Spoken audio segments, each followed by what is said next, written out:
लीजिए सुनिए रविन्द्रनाथ टैगोर के लिखे उपन्यास गोरा के 18वें भाग को मेरी यानी समीर गोस्वामी की आवाज में। विनय आनंदमयी की ऊपर लिखी बातों को सोचता हुआ घर को गया। आनंदमयी की कही एक बात की भी उपेक्षा आज तक कभी विनय ने नहीं की। उस रात को उसके हृदय पर जैसे एक बोझ रखा रहा। दूसरे दिन सवेरे उठने पर विनय को अपनी तबीयत हल्की सी जान पड़ी। उसे जान पड़ा जैसे वो किसी भारी बोझ के दबाव से छुटकारा पा गया है। विनय को समझ पड़ा उसने जैसे गोरा की मित्रता को बहुत बड़ी कीमत देकर चुका दिया है। एक तरफ शशिमुखी से ब्याह करने के लिए राजी होकर उससे जीवन भर के लिए जो एक बंधन स्वीकार किया है, उसके बदले में दूसरी तरफ उसे गोरा की मित्रता का बंधन अलग कर देने का अधिकार हो गया है। गोरा ने विनय के ऊपर ये जो संदेह किया है कि वो अपने समाज को छोड़कर ब्राह्म परिवार में ब्याह करने को ललचा उठा है, सो इस मिथ्या संदेह के पास शशिमुखी के विवाह को सदा के लिए जमानत के रूप में जमा करके उसने अपने को छुड़ा लिया। इसके बाद विनय बिना किसी संकोच के परेश बाबू के घर अधिकता के साथ आने जाने लगा। जिनको विनय पसंद करे उनके निकट घर का सा अपना आदमी बन जाना विनय के लिए कुछ भी कठिन नहीं। उसने जैसे ही गोरा की तरफ का संकोच अपने हृदय से दूर कर दिया, वैसे ही देखते कुछ ही दिनों के भीतर वो परेश बाबू के घर के सभी आदमियों की दृष्टि में जैसे बहुत दिनों की जान पहचान वाले आत्मीय के समान हो उठा। उसकी प्रकृति और व्यवहार ही ऐसा था। केवल ललिता के मन में जितने दिनों तक ये संदेह रहा कि शायद सुचरिता का मन विनय की ओर कुछ खिंच गया है, उन्हीं कई दिनों तक उसका मन अवश्य विनय के विरुद्ध जैसे अस्त्र धारण किए रहा। किंतु जब उसने स्पष्ट ही समझ लिया कि उसकी धारणा भ्रममात्र थी, सुचरिता को विनय का विशेष भाव से पक्षपात नहीं है, तब उसके मन का वो विद्रोह दूर हो गया। उसे चैन पड़ा। फिर तो उसे विनय बाबू का असाधारण भला आदमी मानने में कोई बाधा नहीं रही। हारान बाबू विनय से विमुख नहीं हुए। उन्होंने जैसे सबकी अपेक्षा कुछ अधिक मात्रा में ये स्वीकार किया कि विनय को भलमनसी या भले आदमियों के शिष्टाचार व्यवहार का ज्ञान है। इस स्वीकृत की खास ध्वनि यही थी कि गोरा इस ज्ञान से बिल्कुल शून्य है। विनय कभी हारान बाबू के सामने कोई बहस की बात नहीं उठाता था। सुचरिता की भी यही चेष्टा देखी जाती थी कि ऐसा कोई तर्क उनके सामने न उठाया जाए। इसी कारण इस बीच में विनय के द्वारा चाय के टेबल पर शांति भंग नहीं होने पाई। मगर हारान बाबू की गैरहाजिर में सुचरिता आप ही छेड़कर विनय को उसके अपने समाज संबंधी मत की चर्चा और आलोचना में प्रवृत्त करती थी। सुचरिता के मन में ये जानने का जो कौतूहल था कि गोरा और विनय के ऐसे शिक्षित पुरुष कैसे देश के प्राचीन कुसंस्कारों का समर्थन कर सकते हैं, उसे वो किसी तरह दमन नहीं कर सकती थी। गोरा और विनय को वो अगर न जानती होती तो उन सब मतों का समर्थक जान लेने पर दूसरी कोई बात न सुनकर उन्हें अवज्ञा के योग्य ठहरा लेती। किंतु गोरा को जब से उसने देखा तब से वो गोरा को अश्रद्धा के साथ अपने हृदय से दूर नहीं कर पाती। इसी से सुयोग पाते ही वो घुमा फिराकर विनय के आगे गोरा के मन और जीवन की आलोचना शुरू कर देती है और बीच बीच में विनय की बातों का प्रतिवाद करके सब बातें अंत तक उसके पेट से बाहर निकाल लेती है। परेश बाबू समझते थे कि सब संप्रदायों का मत सुनने देना सुचरिता की सर्वतोमुखी सुशिक्षा का सहज उपाय है। इसी कारण वो ऐसे सब तर्क वितर्कों से कभी शंकित नहीं हुए, ना बाधा ही दी। एक दिन सुचरिता ने पूछा, गौर बाबू क्या सचमुच जाति भेद मानते हैं या केवल देश अनुराग दिखाने के लिए ही ऐसा करते हैं? विनय ने कहा, आप क्या सीढ़ी के स्तरों को मानती हैं? ये भी तो सब वैसे ही विभाग हैं, कोई ऊपर है कोई नीचे। सुचरिता, नीचे से ऊपर चढ़ने के लिए मानना ही पड़ता है, नहीं तो मानने का कोई प्रयोजन नहीं था। समतल भूमि में सीढ़ी ना मानने से भी काम चल सकता है। विनय, ठीक कहा आपने, हमारा समाज भी एक सीढ़ी है। इस जाति भेद या वर्णाश्रम विभाग का एक उद्देश्य था और वो है नीचे से ऊपर उठा देना, मानव जीवन को एक परिणाम में ले जाना। यदि हमारी ये धारणा होती कि समाज का परिणाम ये संसार ही है, तो किसी विभाग की व्यवस्था का प्रयोजन ही नहीं था। तब तो यूरोपियन समाज की तरह हम भी प्रत्येक दूसरे से अधिक कुछ हथिया लेने के लिए छीना झपटी और मारपीट करते चलते। संसार में जो सफल होता वही सिर उठाता और जिसकी कोशिश निष्फल हो जाती वो बिल्कुल नीचे दब जाता। हम लोग संसार में रहते हुए संसार के पार हो जाना चाहते हैं। इसीलिए हमने संसार के कर्तव्यों को प्रवृत्ति और प्रतियोगिता के आधार पर नहीं खड़ा किया। सांसारिक कर्म को भी माना, क्योंकि कर्म के द्वारा कोई दूसरी सफलता नहीं, मुक्ति ही पानी होगी। इसीलिए एक ओर संसार का काम, दूसरी ओर संसार के काम की परिणति, दोनों को देखकर हमारे समाज में वर्ण भेद की अर्थात वृत्ति भेद की स्थापना हुई। सुचरिता, आपकी बातें मेरी समझ में नहीं आई। मेरा प्रश्न ये कि आप जिस उद्देश्य से समाज में वर्ण भेद का प्रचलित होना बता रहे हैं, क्या उस उद्देश्य को आप सफल हुआ देख रहे हैं? विनय, पृथ्वी पर सफलता की सूरत देख पाना बड़ा कठिन है। ग्रीस की सफलता आज ग्रीस में नहीं है, इसीलिए ये नहीं कहा जा सकता कि ग्रीस का सारा आइडिया ही भ्रांति या व्यर्थ रहा। ग्रीस का आइडिया अब भी मानव समाज में नाना प्रकार की सफलता प्राप्त कर रहा है। भारत ने जो जाति भेद के नाम से सामाजिक समस्या का एक महत्वपूर्ण उत्तर दिया है, वो उत्तर अभी मरा नहीं है, वो अब भी पृथ्वी के सामने मौजूद है। यूरोप भी सामाजिक समस्या का कोई ठीक और अच्छा उत्तर अभी तक नहीं दे सका। वहां केवल ठेला ठेली और हाथापाई हो रही है। भारत का पूर्वोक्त उत्तर मानव समाज में भी सफलता के लिए प्रतीक्षा किए हुए है। एक शूद्र संप्रदाय की ओछी अंधता के कारण हमारे उसे उड़ा देना चाहने से ही वो उड़ जाएगा, ऐसा कभी न सोचिएगा। हमारे छोटे छोटे संप्रदाय पानी की बूंद से समुद्र में मिल जाएंगे, लेकिन भारतवर्ष की सहज प्रतिभा से जो प्रकांड मीमांसा उद्भूत हुई है, वो तब तक स्थिर खड़ी रहेगी जब तक कि पृथ्वी पर उसका काम न हो जाए। सुचरिता ने संकोच के साथ पूछा, आप नाराज न हो, सच कहिएगा। ये सब बातें आप गौर बाबू की प्रतिध्वनि की तरह, भरे हुए ग्रामोफोन की तरह कह रहे हैं, या स्वयं इन पर संपूर्ण विश्वास भी रखते हैं? विनय ने हंसकर कहा, आपसे सच ही कहता हूं, मेरे विश्वास में गोरा जैसा जोर नहीं है। जाति भेद का कूड़ा और समाज के विकार जब मैं देख पाता हूं, तभी तरह तरह के संदेह प्रकट किया करता हूं। किंतु गौर बाबू कहते हैं कि बड़ी वस्तु को छोटा करके देखने से ही संदेह उत्पन्न होता है। वृक्ष की टूटी शाखा और सूखे पत्तों को ही वृक्ष की चरम प्रकृति मानकर देखना बुद्धि की असहनशीलता है। मैं टूटी हुई शाखा की प्रशंसा करने को नहीं कहता, किंतु मेरा कहना यह है कि तुम समग्र वनस्पति को देखो और उसका तात्पर्य समझने की चेष्टा करो। सुचरिता, वृक्ष के सूखे पत्तों पर ध्यान न दिया जाए ना सही, किंतु वृक्ष के फल को तो देखना होगा। जाति भेद का फल हमारे देश के लिए कैसा है? विनय, आप जिसे जाति भेद का फल कहते हैं, वो अवस्था का फल है, केवल जाति भेद का फल नहीं है। हिलते हुए दांत से किसी चीज को चबाने में जो व्यथा होती है, उसमें सब दांतों का कोई अपराध नहीं है। वो अपराध केवल हिलते हुए दांत का ही है। अनेक कारणों से हम लोगों में अनेक विकार और दुर्बलता का प्रवेश हो गया है। इसी से हम भारतवर्ष के उद्देश्य को सफल न बनाकर विकृत करते हैं। गौर बाबू इसी कारण बराबर कहते हैं, स्वस्थ हो, सबल हो। सुचरिता, अच्छा, तो फिर आप क्या ब्राह्मण जाति को नरदेव मानने के लिए कहते हैं? आप क्या सचमुच ये विश्वास करते हैं कि ब्राह्मण के पैरों की धूल से मनुष्य पवित्र होता है? विनय, पृथ्वी पर बहुत से सम्मान तो हमारे अपने गढ़े हुए हैं। जब तक राजा की आवश्यकता रहती है, चाहे जिस कारण से हो, तब तक मनुष्य उसे असाधारण ही कहकर प्रचारित करते हैं। लेकिन राजा वास्तव में तो असाधारण नहीं है, फिर भी अपनी साधारणता का बंधन लांघ कर उसे असाधारण हो उठना होगा, नहीं तो वो राज ही नहीं कर सकेगा। राजा से ठीक ढंग से राजत्व पाने के लिए हम उसे असाधारण बना डालते हैं। हमारे उस सम्मान की जिम्मेदारी राजा को संभालनी पड़ती है, उसे असाधारण बनना पड़ता है। मनुष्य के सभी संबंधों में ऐसी कृत्रिमता है, यहां तक कि माता पिता का जो आदर्श हम सब ने मिलकर खड़ा किया है, उसी के सहारे समाज में माता पिता को विशेष रूप से माता पिता माना जाता है, केवल स्वाभाविक स्नेह के कारण नहीं। संयुक्त परिवार में बड़ा भाई छोटे भाई के लिए बहुत कुछ सहता और त्याग करता है। क्यों करता है?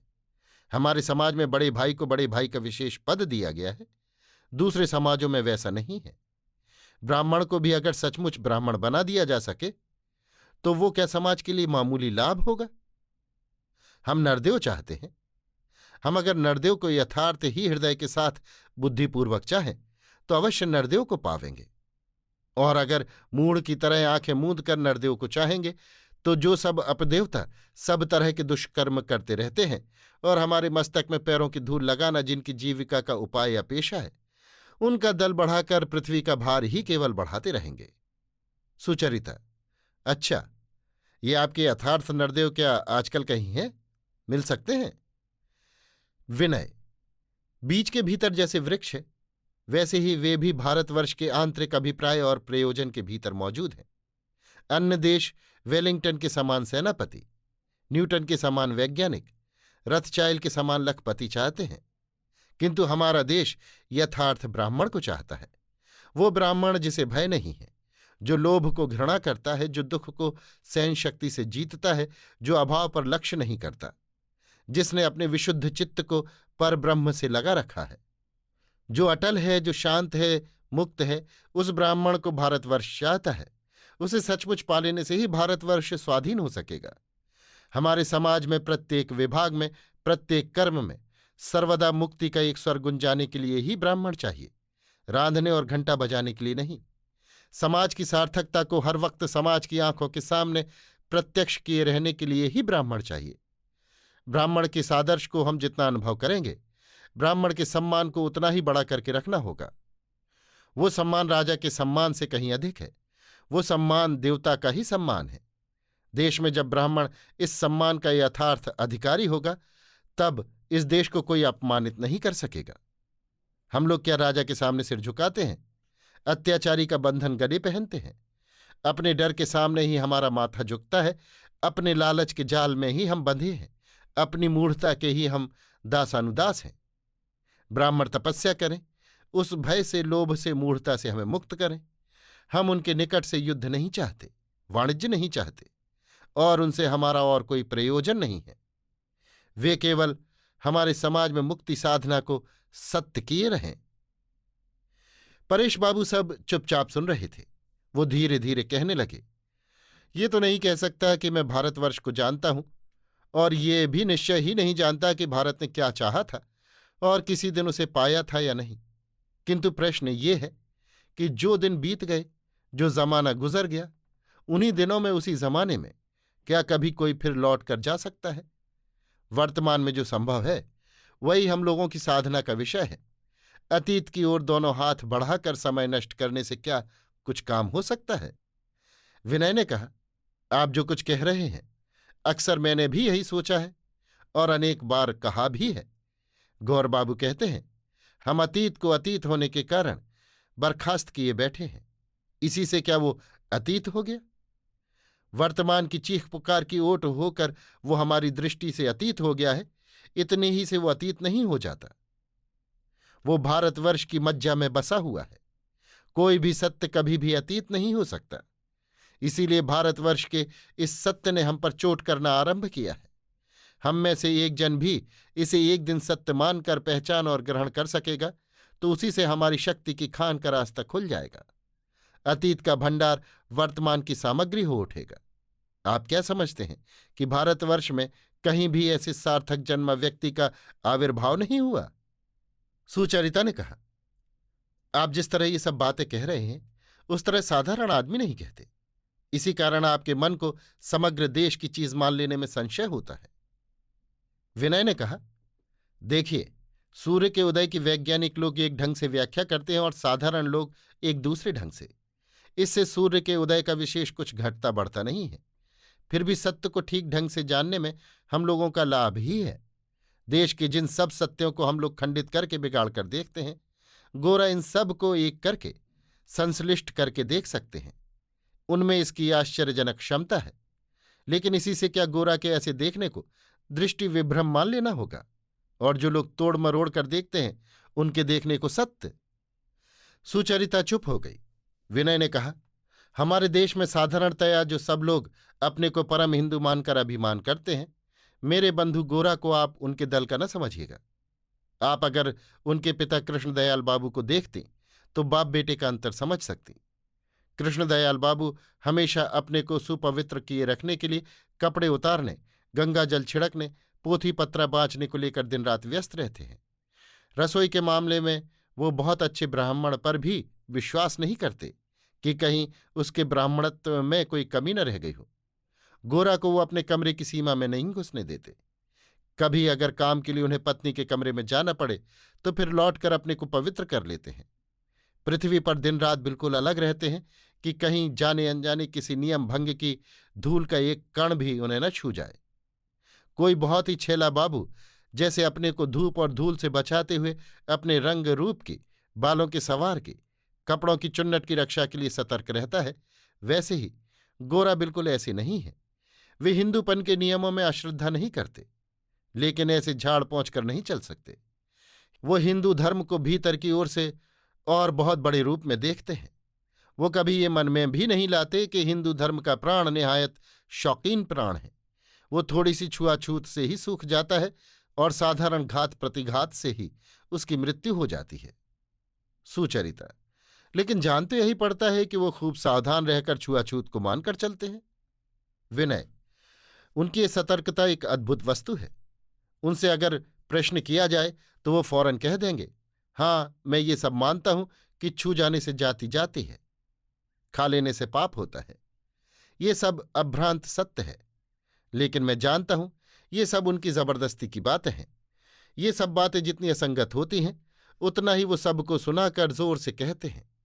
कहीं वर्तमान हिंदू आचार की साधारण बात को भी अस्वीकार करने से अन्य मूढ़ लोग हिंदू आचार की बड़ी बात का भी असम्मान न कर बैठे, और जो लोग हिंदू आचार को कुसंस्कार कहकर अश्रद्धा की दृष्टि से देखते हैं वे उसे अपनी जीत न मान बैठे। इसी भय से गौर बाबू बिना कुछ विचार किए सभी बातें मानकर चलना चाहते हैं। मेरे आगे भी इस संबंध में अपनी कुछ भी शिथिलता नहीं दिखलाना चाहते। परेश बाबू ने कहा, ब्राह्मण लोगों में भी इस तरह के आदमी बहुत हैं। इस शंका से कि कहीं बाहर का कोई आदमी भूलकर ये न समझ बैठे कि वे हिंदू धर्म की कुप्रथाओं को भी स्वीकार करते हैं, वे हिंदू आचार का सभी तरह का संसर्ग बिना किसी विचार के छोड़ देना चाहते हैं। ऐसे लोग संसार में खूब सहज भाव से नहीं चल सकते। वे या तो ढोंग करते हैं और या हर काम में हद दर्जे की ज्यादती करते हैं। समझते हैं सत्य दुर्बल है और केवल कौशल करके अथवा जोर करके सत्य की रक्षा करना जैसे कर्तव्य का अंग है। मेरे ऊपर सत्य निर्भर है, मैं सत्य पर निर्भर नहीं हूं। इस तरह की जिनकी धारणा होती है उन्हीं को कट्टर कहते हैं। मेरी सदा ईश्वर से यही प्रार्थना है कि चाहे ब्राह्मण लोगों की सभा हो और चाहे देव मंदिर हो, मैं सर्वत्र सत्य को सिर झुकाकर बहुत ही सहज में बिना विद्रोह के प्रणाम कर सकूं। बाहर कोई बाधा मुझे उससे रोक ना सके। परेश बाबू ने इतना कहकर चुपचाप जैसे हृदय में अपने मन का समाधान कर लिया। उन्होंने कोमल स्वर से पूर्वोक्त जो शब्द कहे, उन्होंने इतनी देर की संपूर्ण आलोचना के ऊपर जैसे एक बड़ा सुर गुंजा दिया। वो सुर केवल ऊपर कही गई कुछ बातों का ही सुर नहीं, बल्कि परेश बाबू के अपने जीवन का एक प्रशांत गंभीर उच्च सुर है। सुचरिता और ललिता के मुख पर जैसे आनंद मिश्रित भक्ति की दीप्ति उज्ज्वल प्रकाश डाल गई। विनय चुप बैठा रहा। वो भी मन ही मन जानता था कि गोरा के भीतर उसके कामों में एक प्रचंड जबरदस्ती है। सत्य का प्रचार करने वालों को वाक, मन और कर्म में जो एक सहज और सरल शांति रहनी चाहिए वो गोरा में नहीं है। परेश बाबू की बातें सुनकर उस ख्याल ने उसके मन पर जैसे और भी स्पष्ट आघात किया। अवश्य ही विनय इतने दिन गोरा के पक्ष में मन ही मन ये दलील देता रहा है कि जब समाज की व्यवस्था डगमग है, जब बाहर के देश काल के साथ संघर्ष हो रहा है, तब सत्य के सिपाही स्वाभाविकता की रक्षा नहीं कर सकते, तब सामयिक आवश्यकताओं के दबाव से सच्चाई में भी मिलावट आ जाती है। आज परेश बाबू की बात से क्षण भर विनय के मन में प्रश्न उठा। तात्कालिक प्रयोजन साधने के लोभ से सच्चाई को बिगाड़ना साधारण लोगों के लिए तो स्वाभाविक है, पर उसके गोरा भी क्या ऐसे ही साधारण लोगों के दल के हैं? सुचरिता रात को आकर लेट रही। ललिता उसके पलंग पर एक किनारे आकर बैठ गई। सुचरिता समझी ललिता के मन के भीतर कोई बात निकलने के लिए हलचल डाले हुए है। ये भी सुचरिता समझ गई कि वो बात विनय के ही संबंध में है, इसलिए सुचरिता ने आप ही कहा, विनय बाबू मुझे बड़े भले मालूम पड़ते हैं। ललिता ने कहा, वो सिर्फ गौर बाबू की बातें घुमा फिराकर कहते हैं ना, इसी से तुम्हें रुचते हैं। सुचरिता इस कथन के भीतर छिपे हुए इशारे को समझकर भी टाल गई, जैसे समझी ही नहीं। उसने एक सरल भाव धारण करके कहा, ये तो सच है, उनके मुख से गौर बाबू को प्रत्यक्ष देख पाती हूं। ललिता ने कहा, मुझे तो बिल्कुल अच्छा नहीं लगता। सुचरिता ने विस्मय के साथ कहा, क्यों? ललिता ने कहा, गोरा गोरा गोरा, दिन रात सिर्फ गोरा ही गोरा।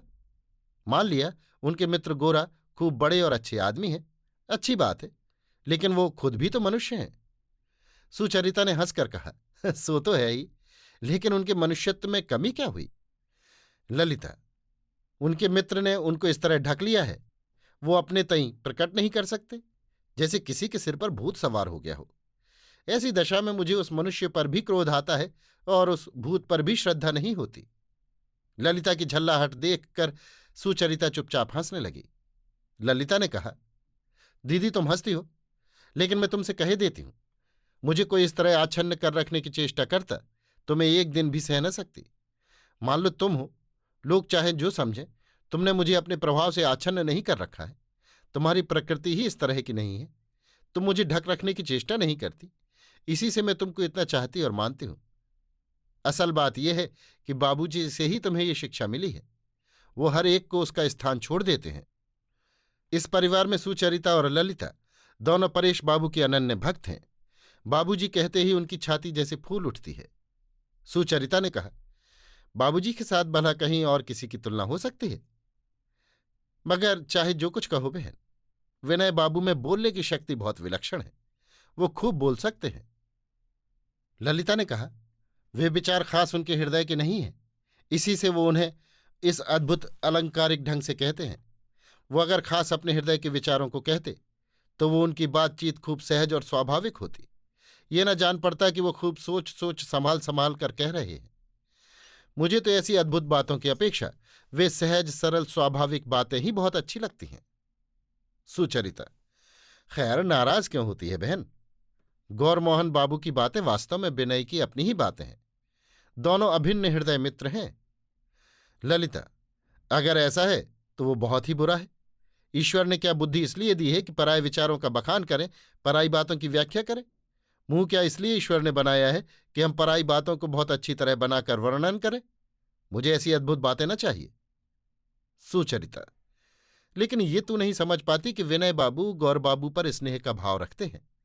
दोनों का मन मिला हुआ है, हृदय एक हो गया है। ललिता को जैसे असह्य हो उठा। वो कह उठी, ना ना, ये बात नहीं है, दोनों के हृदयों का संपूर्ण मेल नहीं है। असल बात यह है कि गोरा बाबू को बड़ा मानना, उनका अनुगमन करना विनय बाबू की आदत में दाखिल हो गया है। इसका उन्हें अभ्यास सा हो गया है। ये उनकी गुलामी है, स्नेह नहीं है। वो जबरदस्ती ये समझना चाहते हैं कि गौर बाबू के मत से उनका मत ठीक मिलता है। प्रीत अगर होती है तो प्रीत पात्र के साथ मतभेद रहने पर भी उसको कोई आंच नहीं पहुंचती। मनुष्य अंधभक्त हुए बिना भी आत्मत्याग कर सकता है, दूसरों को मानकर चल सकता है, किंतु विनय बाबू में तो ये बात नहीं है।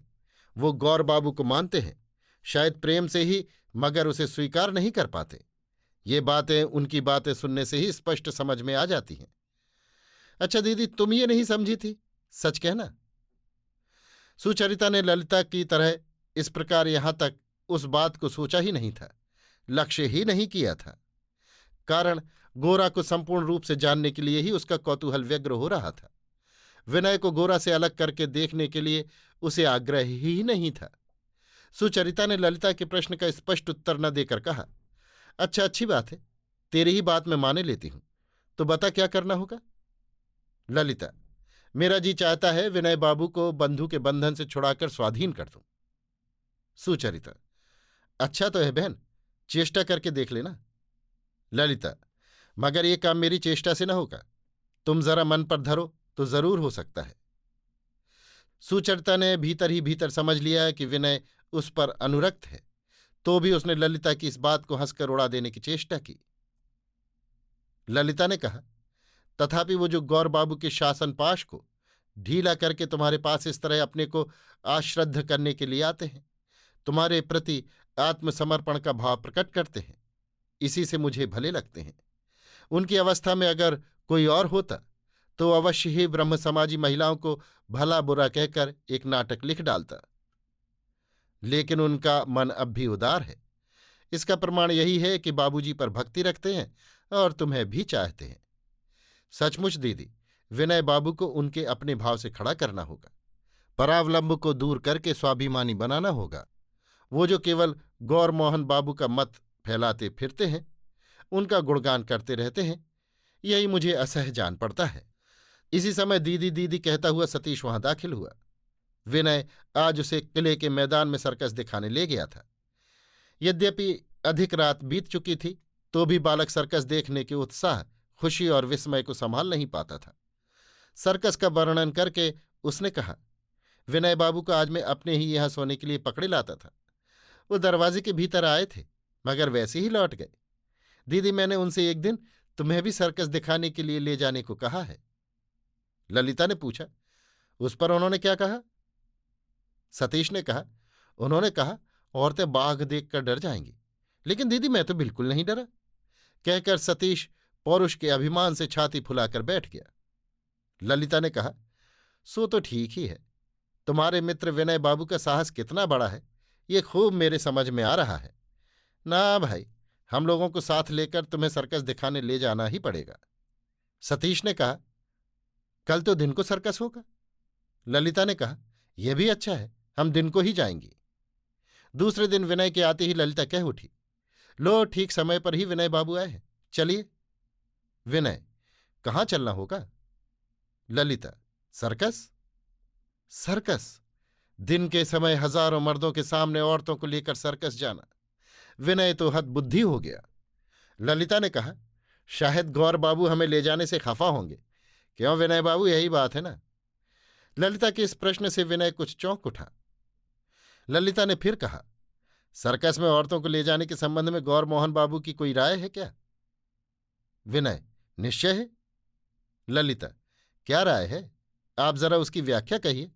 मैं दीदी को बुला लाऊं, वो भी सुनेंगी। विनय ठहाके से हंस पड़ा। ललिता ने कहा, हंसते क्यों हैं विनय बाबू? आपने कल सतीश से कहा था कि औरतें बाघ से डरती हैं। इसके बाद उस दिन औरतों को लेकर विनय सर्कस में गया था। केवल यही नहीं, गौरा के साथ उसका संबंध ललिता को और शायद इस घर की अन्य स्त्रियों को कैसा प्रतीत हुआ है, ये ख्याल भी बार बार विनय के मन में हलचल मचाने लगा। फिर जिस दिन विनय से भेंट हुई, उस दिन ललिता ने जैसे बहुत ही लापरवाही के साथ कौतूहल का भाव दिखाकर प्रश्न किया, गौर बाबू से आपने उस दिन सर्कस जाने का जिक्र किया था? इस प्रश्न की गहरी चोट विनय के मन पर लगी, क्योंकि उसे कहना पड़ा, ना, अभी तक तो नहीं किया। ये उत्तर देते समय उसके कानों की जड़ तक चेहरा तमतमा उठा, शायद शर्म के मारे। इतने में लावण्य आ गई। उसने कहा, विनय बाबू चलिए ना। ललिता ने कहा, कहाँ? सर्कस में क्या? लावण्य ने कहा, वाह, आज सर्कस कहाँ है?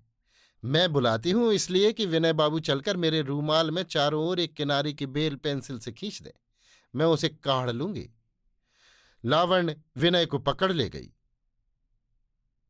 अभी आप सुन रहे थे रविन्द्रनाथ टैगोर के लिखे उपन्यास गोरा के 18वें भाग को मेरी यानी समीर गोस्वामी की आवाज में।